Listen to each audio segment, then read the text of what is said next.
Hello दोस्तों, स्वागत है आपका लेक्चर स्टूडियो में। तो आइए स्टार्ट करते हैं आज का द हिंदू न्यूज़ एनालिसिस। और आज की डेट है 7 अक्टूबर 2017। तो जो फर्स्ट फ्रंट पेज पे न्यूज़ है पहली, वो है कि GST council gives relief to exporter small businessman. Okay. तो ये न्यूज़ हमारे कोई काम का नहीं है कि हाँ किसको रिलीफ दिया, क्या जो है किसी को एग्जेम्पशन दिया, 75 लाख से जो है 1 करोड़ कर दिया, इसका कोई मतलब नहीं है। जो हमारे काम की चीज़ है वो हमें जानना है कि जो जीएसटी काउंसिल है वो क्या है। ओके। तो सबसे पहले हम लोग देखते हैं कि जो जीएसटी काउंसिल है उसका स्ट्रक्चर क्या है। तो जीएसटी काउंसिल में जो इसके चेयरमैन होते हैं वो होते हैं हमारे यूनियन फाइनेंस मिनिस्टर, जो कि हमारे अरुण जेटली जी हैं। तो वो हमारे चेयरमैन हो गए। इसके अलावा सेंटर की तरफ से एक और लोग होते हैं, union minister of state in charge of revenue. Okay. तो एक यूनियन मिनिस्टर जो हमारे स्टेट इंचार्ज हैं रेवेन्यू डिपार्टमेंट के, वो होते हैं। ओके। तो ये कुल मिला के जो सेंटर की वोटिंग पावर होती है वो 1/3 होती है। और इसके अलावा स्टेट की तरफ से जो हमारे टोटल स्टेट हैं 29 स्टेट्स और 2 यूनियन टेरिटरीज हैं। 2 यूनियन टेरिटरीज कौन कौन सी हैं? एक तो दिल्ली और एक हमारी पुडुचेरी, जहाँ पे हमारे असेंबलीज हैं। ओके। तो यहाँ से भी हमारे एक एक मिनिस्टर, हर स्टेट से जो एक एक मिनिस्टर होगा, या तो वो वहाँ का फाइनेंस मिनिस्टर होगा, या तो कोई other minister nominated by each state government. तो ये यहाँ से जो है स्टेट की तरफ से होंगे। और जो हमारे स्टेट्स हैं उनकी जो टोटल वोटिंग पावर है वो 2/3 हो जाएगी। तो इस तरह से आप बताइए कि जो जीएसटी काउंसिल है उसमें टोटल मेंबर्स कितने हो जाएंगे। देखिए 29 तो स्टेट से आ गए और 2 यूनियन टेरिटरी से आ गए, यानी 31 यहाँ पे हो गए। और एक हमारा जो है यूनियन मिनिस्टर जो हो गए, जो सेंटर की तरफ से 2 हो गए। एक तो हमारे चेयरमैन हो गए अरुण जेटली जी, और एक हमारे union minister state in charge of revenue. तो जो जीएसटी काउंसिल है उसमें टोटल 33 मेंबर होंगे। और ज़्यादा वोटिंग पावर किसकी है? ज़्यादा वोटिंग पावर जो स्टेट्स की है वो 2/3 है, और जो हमारी जो सेंटर है उसकी 1/3 है। तो जीएसटी काउंसिल की मीटिंग कब होगी? तो उसमें जो कोरम बनेगा वो एटलीस्ट जो है आपके 50% मेंबर्स होने चाहिए। ओके। तो अगर 33 में से उसका आधा कितना होगा? ओके। उसके आधे से कम से कम आधे से लोग रहेंगे, तभी जो है जीएसटी काउंसिल की मीटिंग होगी, अदरवाइज नहीं होगी। और इसमें जो भी जो डिसीजन लिया जाएगा उसमें जो 3/4 मेंबर है उनकी सहमति होना जरूरी है, तभी कोई जो है रेजोल्यूशन पास होगा। तो ये हमारा जीएसटी काउंसिल का जो है हमारा ये स्ट्रक्चर हो गया। तो अब एक अगला क्वेश्चन आता है कि जो जीएसटी काउंसिल है ये कैसी बॉडी है? ये कॉन्स्टिट्यूशनल बॉडी है, ये लीगल बॉडी है? ओके। तो तो ये बात हमें जानना है कि जीएसटी काउंसिल है वो है हमारे आर्टिकल 279 के अंडर इसका मेंशन है। तो ये, और ये हमारा जो है कॉन्स्टिट्यूशनल अमेंडमेंट से बनाई गई है। तो ये एक कॉन्स्टिट्यूशनल बॉडी है। तो जीएसटी काउंसिल जो है वो हमारी एक कॉन्स्टिट्यूशनल बॉडी है। और दूसरी बात हम ये देख रहे हैं जो जीएसटी काउंसिल है उसकी फंक्शंस क्या क्या हैं, वो क्या काम करते हैं, उसकी रिस्पॉन्सिबिलिटी क्या है। तो पहली रिस्पॉन्सिबिलिटी उसकी कि वो डिसाइड करे कि हमारा टैक्स बेस कितना होगा। टैक्स बेस का मतलब है कि आप कितने लोग से टैक्स लेंगे, कितने लोग से टैक्स नहीं लेंगे। तो मानिए कल को,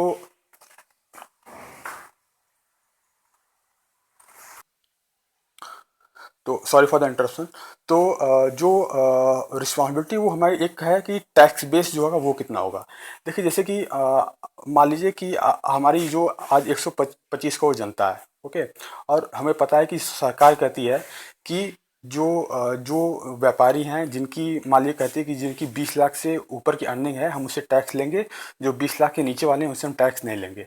लेकिन तो कल को सरकार कह दे कि नहीं, कोई किसी को छूट नहीं मिलेगी, जो कोई व्यापारी सबको टैक्स देना होगा। तो इस केस में क्या है, देखिए सभी को टैक्स देना पड़ेगा, तो हमारा जो टैक्स बेस है वो बड़ा बड़ा बढ़ जा रहा है। लेकिन कल को हम कुछ लोग को छूट दे दें कि जो 20 लाख से कम है उनको जो है टैक्स नहीं देना होगा, तो हमारा टैक्स बेस जो है वो थोड़ा कम हो जा रहा है। तो कितने से टैक्स लेना है, कितने से टैक्स नहीं लेना है, तो ये हमारी जीएसटी काउंसिल डिसाइड करेगी। बेसिकली करेगी, क्या करेगी कि कितना रेवेन्यू है। ओके। 20 लाख 30 लाख, कितने से कितने के ऊपर से टैक्स लेना है, कितने से ऊपर को टैक्स नहीं लेना है। एक काम तो ये करेगी। दूसरा काम ये करेगी कि जो हमें पता है कि अभी हमारा जो जीएसटी है उसमें 4 स्लैब है, 5%, 12%, 18%, 28%। तो जो हमारी जीएसटी काउंसिल है वो ये भी डिसाइड करेगी कि कितने टैक्स स्लैब्स होने चाहिए। ओके। कल को वो टैक्स जो है 3 से 4 है तो 3 भी कर सकती है, 2 भी कर सकती है, या सिर्फ एक ही स्लैब रखी, वो जीएसटी काउंसिल में जो भी डिसीजन है उससे अकॉर्डिंग होगा। उसके अलावा जो हमारे स्टैंडर्ड रेट है, ओके, तो सरकार उसे कम भी कर सकती है जो कुछ ऐसे जो प्रोडक्ट्स हैं जो हमारे गरीबों को इस्तेमाल के लिए हैं। जैसे बीच में देखिए जब जीएसटी लागू हुआ था तो उस टाइम ये हुआ था कि जो हमारे दिव्यांग लोग हैं उनके जो प्रयोग की चीज़ें आपने उस पर जो 28% टैक्स लगा दिया था, जबकि उससे जो आपको 0% रखना चाहिए था। तो सरकार ये भी डिसाइड करे कि जो एसेंशियल चीज़ें जो गरीबों के लिए या ज़रूरतमंदों के लिए है, उसे जो है वो टैक्स से एग्जम्प्ट कर सकती है, उसे लोअर रेट पे या फिर जीरो टैक्स रेट में भी ला सकती है। एक काम ये है। अगला काम ये है कि जो जीएसटी काउंसिल है वो रिकमेंड करेगी पार्लियामेंट को कि आप लॉ बनाइए कि जो हमारे स्टेट्स हैं, उन्होंने स्टेट से कहा था कि आप जीएसटी लेके आओगे तो हमारा जो रेवेन्यू है वो लॉस होगा। तो जो जीएसटी काउंसिल है वो रिकमेंड करेगी कि आप किस तरीके से जो हमारे स्टेट्स हैं उनके रेवेन्यू लॉस को जो है आप भरपाई कर सकते हैं। तो वो मॉडल कैसा होना चाहिए, एक ये है। उसके अलावा जो आपका जीएसटी काउंसिल ये भी फाइनलाइज करेगी कि जो हमारा सीजीएसटी है, सेंट्रल जीएसटी है, स्टेट जीएसटी और इंटीग्रेटेड जीएसटी है, इसका मॉडल, इसका स्ट्रक्चर कैसे होगा। ओके। और ये रिकमेंड करेगी पार्लियामेंट को, स्टेट लेजिस्लेचर को, जो रिस्पेक्टिव स्टेट्स के हैं, कि आप इसे जो है इनेक्ट करिए। उसके अलावा जो जीएसटी काउंसिल है वो जो ये 3 इशू हैं उसको भी रिकमेंडेशन दे सकती है। एक तो ये है कि मान लीजिए कहीं किसी स्टेट में कभी नेचुरल डिजास्टर आ गया, ओके, तो नेचुरल डिजास्टर होगा तो उसके लिए जो है हमारा जो रेट्स हैं वो जाहिर सी बात हमें कम करना पड़ेगा कि नेचुरल डिजास्टर आ गया तो वहाँ की प्रोडक्टिविटी जो है काफ़ी कम हो जाएगी। ओके। बिजनेस एक्टिविटी जो है वो रुक जाएंगी। तो उस केस में वहाँ के लिए स्पेशल रेट्स डिपेंडिंग अपॉन कि कैसा डिजास्टर है, वहाँ के लिए वो स्पेशल रेट्स जो है सजेस्ट कर सकती है। इसका जो हमें पता है कि हमारे नॉर्थ ईस्टर्न स्टेट्स हैं वो हमारे उतने डेवलप नहीं हैं, पुअर हैं, तो उनके लिए भी स्पेशल प्रोविजन जो है जीएसटी काउंसिल जो रिकमेंड कर सकती है। इसके बाद हमें पता है कि जो हमारा पेट्रोलियम प्रोडक्ट है वो आज जीएसटी के अंदर नहीं है, तो पेट्रोलियम प्रोडक्ट को हमें जीएसटी सिस्टम के अंदर कब लेके आना है ये भी हमारे जीएसटी काउंसिल डिसाइड करेगी। इसके अलावा एक न्यूज और थी कि supreme court lift well on collegium recommendation. तो देखिए कोलेजियम क्या होता है कि कोलेजियम बेसिकली एक सिस्टम है जिसमें जो जजेज हैं, ओके, जो जजेज हैं वो दूसरे जजेस को अपॉइंट करते हैं। कल को बेसिकली जो कोलेजियम है वो सुप्रीम कोर्ट के जो जजेज हैं उनकी उनका एक ग्रुप होता है। ये ग्रुप आपस में डिसाइड करता है कि हमारे बाद जो है अगला चीफ जस्टिस कौन बनेगा। हाई कोर्ट में से कौन जो जज है वो सुप्रीम कोर्ट का जज बनेगा, हाई कोर्ट में कौन जो है वो चीफ जस्टिस बनेगा। तो ये सारी चीज़ें जो हैं ये कोलेजियम डिसाइड करती है। तो कोलेजियम बेसिकली ये है कि जो जजेज हैं वो खुद अपने आप को दूसरे जजेस को जो है अपॉइंट करते हैं। तो ये जो कोलेजियम है ये आया कैसे, ये हमारा कॉन्स्टिट्यूशन में लिखा हुआ है या फिर इसका कोई लीगल मैंडेट है, कानूनी तरीके से है। तो आपको बता दूं इसका ना तो ये कॉन्स्टिट्यूशन में जो है लिखा हुआ है, ना ही आपका कोई इसका लीगल मैंडेट है। कॉन्स्टिट्यूशन से भी ये लिखा हुआ है कि जो जुडिशरी है वो हमारी बाकी जो अदर ऑर्गन्स हैं उससे उसका उससे जो है इंडिपेंडेंट रहेगी। ओके। जो हमारा लीगल जो हमारी जुडिशरी है उसके इंडिपेंडेंस की बात की गई है। तो ये आखिर कोलिजियम आया कहाँ से। तो देखिए ये जो इंडिपेंडेंस की बात की गई है इसे जो है फंडामेंटल जो है बेसिक स्ट्रक्चर की स्ट्रक्चर में आता है।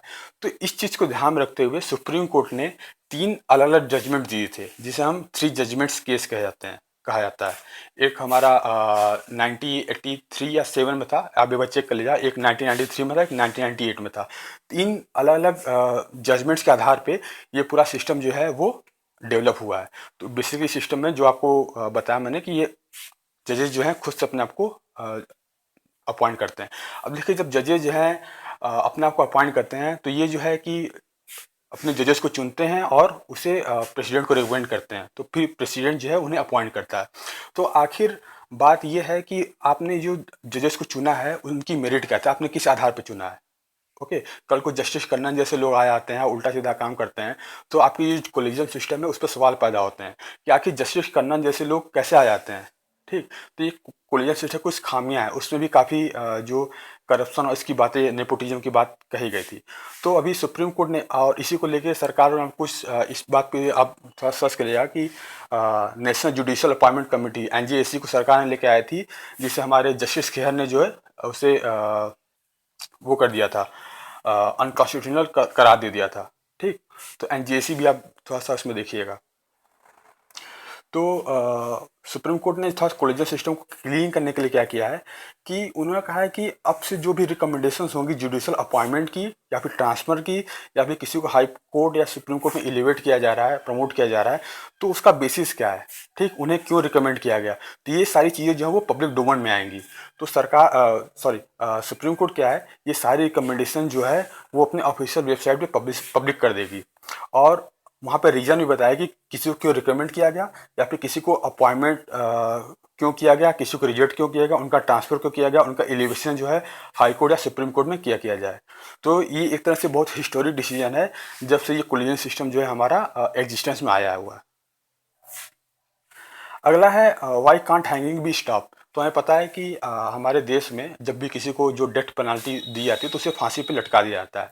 तो सुप्रीम कोर्ट ने कहा है कि आखिर ये जो लटकाया जाता है इसे जो है बंद क्यों नहीं कर दिया जाए। बंद करने का मतलब यहाँ पर सरकार जो सुप्रीम कोर्ट ने कहा है, उन्होंने डेथ पेनल्टी को अबोलिश करने की बात नहीं की है। उन्होंने ये जो तरीका है, लोग लटकाते हैं तो उन्हें काफ़ी पेन से, दर्द से गुजरना पड़ता है। देखते हैं, आपने मूवी देखा होगा, काफ़ी छटपटाते हैं, ठीक। तो जो हमारे सुप्रीम कोर्ट ने कहा है कि आप इसके बजाय कोई दूसरा सिस्टम लेके आइए, कोई नई मेथोलॉजी अडॉप्ट करिए जिसमें जो है ये पेन, ये सफरिंग जो है, जो एक्यूज है, और है ना, जो कंडेम है उसे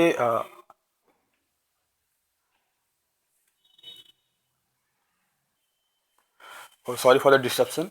तो ये जो हमारे जो कंडेम्ड हैं, जो जिन्हें सज़ा मिली है, उन्हें इस पेन सफरिंग से ना गुजरना पड़े। ओके, क्योंकि इन्होंने कहा है कि जो हमारे आर्टिकल 21 है वो इंश्योर करता है fundamental right to life and dignity. तो जो डिग्निटी है, ये हमारी लाइफ के अलावा जो राइट टू डाई है, right to die with dignity, हम मरे भी तो जो है उसमें एक डिग्निटी हो, तो उसको भी इंश्योर करता है, ठीक। तो आप जो इस तरह से फांसी लटका रहे हो, उन्हें पेन सफरिंग से गुजरना पड़ रहा है, तो ये एक तरह से आर्टिकल 21 को वॉलेट कर रहा है। तो देखिए, अब जो है पहले ज़माने में कुछ था नहीं तो जो है फांसी लटका देते थे, लेकिन अब जो है मॉडर्न ज़माना है, तो हमारे पास कुछ और ऐसे भी जो है टेक्निक्स हैं जिससे जो है लोगों को पेन सफरिंग से ना गुजरना पड़ा, उन्हें एक पीसफुल जो है डिमाइस मिल सके। तो ये भी कहा है। तो यहाँ से जो एक और जो डिबेट उभर के आती है कि जो हमारा डेथ पेनल्टी है उसे इंडिया को एबोलिश करना चाहिए, रखना चाहिए, है ना। एक डिबेट ये है। दूसरा डिबेट ये है कि चलिए, आप जो है right to die with dignity की बात कर रहे हैं, तो जो हमारा यूथेनेशिया है, ओके, जो बीमार लोग हैं, जो अपनी सफरिंग को जो है बियर नहीं कर पा रहे हैं, आप जो है वो चाहते हैं कि उन्हें जो है खुद से मरने, उन्हें ज़िंदगी से छुटकारा मिले। जो कानून है, देखिए, हमें पता है कि आज जो सुसाइड है वो एक क्रिमिनल एक्टिविटी है। अगर आप सुसाइड करते हैं और आप बच जाते हैं तो आपके ऊपर केस चलेगा, तो ओके।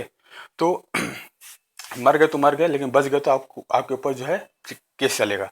तो आखिर जो मान लीजिए बहुत सफ़र कर रहे हैं, ओके, उन्हें पता है कि मेडिकली उन्हें कह दिया कि आप जो है ज़्यादा दिन नहीं जियोगे, ओके, आपकी जो पेन है ये पेन तो रहेगी ही, भले हम कुछ मेडिकल दवाई वाई दे के उसे सप्रेस कर दें, लेकिन ये सफरिंग आपकी रहेगी और आप जो है मान लीजिए 1 साल में या 2 साल में जो है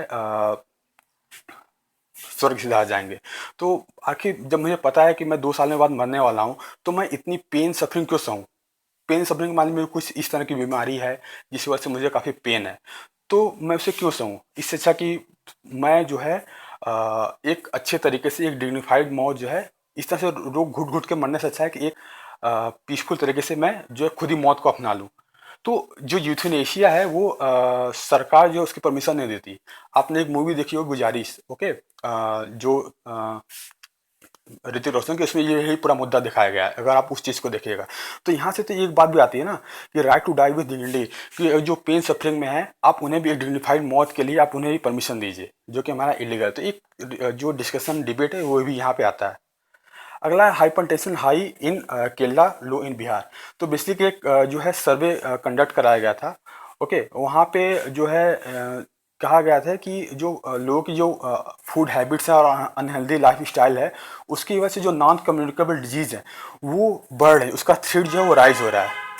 तो देखिए, ये मैंने इसलिए इंक्लूड किया है कि आपकी जो मेंस पेपर है उसमें एक टॉपिक अर्बनाइजेशन। तो जब आप ये आर्टिकल पढ़ेंगे तो ये कहा गया कि ये जो सारी चीज़ें फूड हैबिट और अनहेल्दी लाइफ स्टाइल्स है ये चेंज हो रही है, ये हमारे अर्बनाइजेशन की वजह से चेंज हो रही हैं। ओके, लोग जो है अर्बन लाइफ स्टाइल को अपना रहे हैं, लोगों की लाइफ स्टाइल चेंज हो रही है, अर्बनाइजेशन की वजह से उनकी लाइफ स्टाइल चेंज हो रही है। तो उस वजह से उनकी फूड हैबिट जो है और लाइफ स्टाइल वो चेंज हो रहा है। तो इसकी वजह से जो है हमारा नॉन कम्युनिकेबल डिजीज़ का भी खतरा बढ़ रहा है। तो अगर आप कल को आप मेंस में कुछ लिखना है तो एक पॉइंट जो है मेंस में आपको ये कहीं से एक फॉर्डर मटेरियल काम करेगा, इसलिए मैंने इसे इंक्लूड किया था। अगला एक और क्वेश्चन था, नेवी थॉट piracy attempt in gulf Aiden.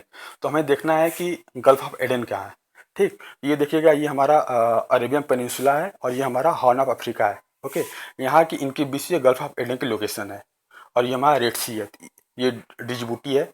Okay, और ये इर्टिगा है। ठीक, तो ये आप लोकेशन क्या लिखा, ये हमारा जो है, और ये हमारा इंडियन ओशन है। तो गल्फ ऑफ एडेन हमारा यमन के पास में है। अगला है कि जो नोबेल पीस प्राइज़ है वो दिया गया ICAN को। तो ICAN क्या है? ICAN है international campaign to abolish nuclear weapons. तो ये जो है ये वियना में फाउंड किया गया था 2007 में। तो जो ICAN है ये एक ग्लोबल सिविल सोसाइटी है जिसमें 400 से ज़्यादा NGOs हैं।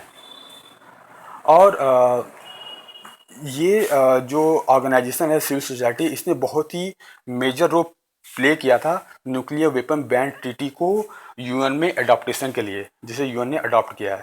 ठीक, और ये जो नोबेल पीस प्राइज जो ICAN को दिया गया है, ये जो उन्होंने वर्क किया है कि जो अगर कल को न्यूक्लियर वेपन जो है यूज होते हैं तो उससे जो ह्यूमैनिटेरियन क्राइसिस होगा या कॉन्सिक्वेंसेज होंगे जो काफ़ी भीषण होंगे। ओके, और तो उस ग्राउंड पे है ना, इन वेपन्स को जो है बैन करने के, उनको प्रोहिबिट करने के जो सारा वर्क इन्होंने किया है पूरे वर्ल्ड में, उसके लिए इन्हें जो है नोबेल प्राइज़ दिया गया है। तो आइए थोड़ा सा देख लें कि ये न्यूक्लियर वेपन्स बैन ट्रीटी क्या है। तो ये एक जो है पहला ऐसा लीगली बाइंडिंग इंटरनेशनल एग्रीमेंट है जो न्यूक्लियर वेपन्स को पूरी तरीके से जो है प्रोहिबिट करता है, उसके एलिमिनेशन की तरफ एक जो है रास्ता लीड करता है। ठीक, और इसे जो है 7 जुलाई 2017 को अडॉप्ट किया गया था। तो देखिए, जब इसकी वोटिंग हुई थी यूनाइटेड नेशन में तो 120 नेशंस ने इसका फेवर किया था। और एक काफ़ी जो नेटो थे उसमें से काफ़ी लोग एब्सेंट हो गए थे। ओके, लेकिन 120 लोगों ने इसे जो है फेवर किया था। तो इसे रेटिफाई इफेक्ट में आने के लिए एटलीस्ट जो 50 मेंबर जिन्होंने इसे साइन किया है, अगर वो रेटिफाई कर दें तो ये फोर्स में आ जाएगा। और इसे अभी तक लोग 53 मेंबर्स ने इसे जो है रेटिफाई कर दिया है। ठीक, तो ये ट्रीटी आखिर करती क्या? तो ये ट्रीटी जो है न्यूक्लियर वेपन से रिलेटेड जो भी काम है उसका development, testing, production, stock piling, अब से जो है भंडारण करो, स्टेशनिंग, ट्रांसफ़र, है ना, किसी दूसरों को जो है कल को पाकिस्तान ने जो है चोरी छुप के जो है नॉर्थ कोरिया को दे दिया, चाइना ने जो है पाकिस्तान को दे दिया, तो आप उसको ट्रांसफ़र कर रहे हो। ओके, आप जैसे कि आज नॉर्थ कोरिया जो है बार बार जो है धमकी देता है कि हम जो है न्यूक्लियर हमला कर देंगे, तो आप जो है यूज एंड थ्रेट आप इसको भी जो है प्रोहिबिट करता है, as well as assistance and encouragement to prohibited activity. और उससे अलावा जो प्रोहिबिटेड एक्टिविटीज़ हैं जैसे इनरिचमेंट ऑफ यूरेनियम जो ईरान कर रहा था, तो इन सारी चीज़ों को भी प्रोहिबिट करता है। तो ये तो वो कंट्रीज़ के लिए है जिनके पास न्यूक्लियर वेपन है नहीं। लेकिन वो कंट्रीज़ के लिए क्या होगा अगर मान लीजिए कल को वो कंट्री जिनके पास न्यूक्लियर वेपन्स हैं वो इसे रेटिफाई करते तो उनके लिए क्या प्रोविज़न होगा? तो उनके लिए प्रोविज़न ये है कि आपको टाइम बाउंड फ्रेमवर्क दिया जाएगा जिसके अंदर जो है आपको जितने भी आपके न्यूक्लियर वेपन्स हैं और उसके रिलेटेड प्रोग्राम्स हैं उससे आपको एलिमिनेट करना होगा। ओके,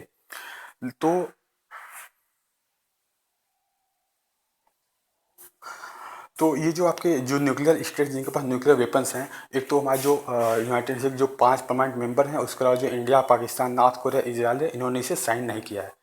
तो दोस्तों प्लीज़ आप इस चैनल को लाइक करिए, आपको कुछ डाउट है उसे कमेंट सेक्शन में कमेंट करिए और प्लीज़ इस लेसन को सब्सक्राइब करिए। इसके अलावा आप जो है अपनी अगर आपको ये पूरे लेसन की जो PPT चाहिए या फिर इसे PDF चाहिए तो आप प्लीज़ अपना जो ईमेल है वो आप कमेंट सेक्शन में लिखिए, हम जो है आपको ये PPT मेल कर देंगे। Okay, thank you.